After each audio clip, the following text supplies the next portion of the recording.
Our Media Madness segment tonight, Harry Potter author J.K. Rowling accused President Trump of ignoring a disabled boy at a press conference. There's just one problem.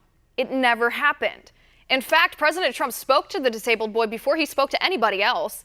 It was 3 days before Rowling deleted her fake news tweets. She did eventually issue an apology that read, and I quote here, "If that caused any distress to the boy or his family, I apologize unreservedly." Well, where's the apology to President Trump for spreading these malicious lies? With me now from the Daily Caller, Amber Athey. Amber, good to see you. Good to see you too, Liz. All right, Amber, I want to go through and show what J.K. Rowling posted, the video that she posted, and then compare it to the real thing here. So let's start with the clipped version of this tweet, the misleading version of the video. Take a look. Okay, so it's very, very short. Obviously no context provided here, but it does appear in this video as if the little boy reached his hand up and President Trump ignored him. Amber, that is not what happened. No, it was not what happened. What actually happened was at the beginning of the event, Donald Trump went straight up to the boy in the wheelchair. His name's Monty. He went straight up to him and he went down to his eye level. He tried to shake his hand. Apparently, according to the boy's mother, he's actually not a big fan of shaking hands. So Donald Trump touched him lightly on the elbow and, said something to him. I don't know what he said. I'm sure it was something very nice. And he went on and he gave his speech about people who are victims of Obamacare. And it took, as you mentioned, it took Rowling 3 days to correct herself, to delete this tweet and apologize. No apology to President Trump, who is the person she accused of being a monster of narcissism. She accused him of being afraid of catching the disability from the young boy. And this really just shows that Rowling's really not that much better than Trump if she can't even, stomach an apology to him. No, and I want to show the full video. So we showed you the short clip. Let's show the real video here. Let's show the truth that Rowling failed, neglected to actually research herself. Take a look.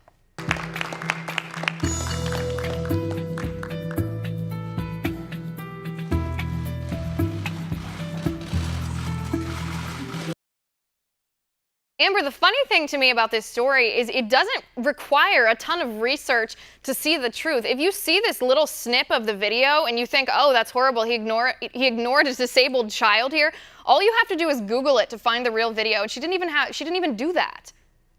No, of course not, because this story fit her narrative perfectly. She's long been a critic of President Trump. She talks about how terrible of a person he is all the time on her Twitter account. So I'm sure she saw this video. She thought, oh, great, this is exactly what my followers are going to love. This is exactly what I think about President Trump. Of course, she didn't go to research it. And she's not the only one who does this. Journalists do this all the time, too. Look at the congressional baseball game where CNN posted a fake tweet saying that only Democrats went to pray before the game started, when anyone who was there can tell you that Republicans and Democrats joined together to pray before the game.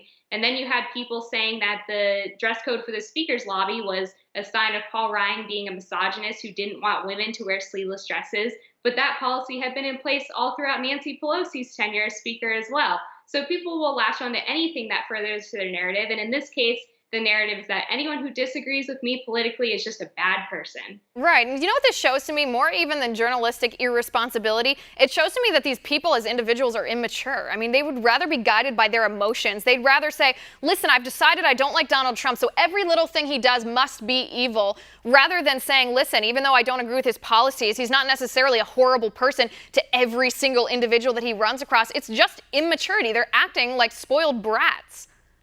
Yeah, they're acting like children, and you can see that in the way that people use Harry Potter as some kind of political attack on Republicans. Like, apparently Donald Trump is Lord Voldemort and Republicans are the evil soul-sucking dementors.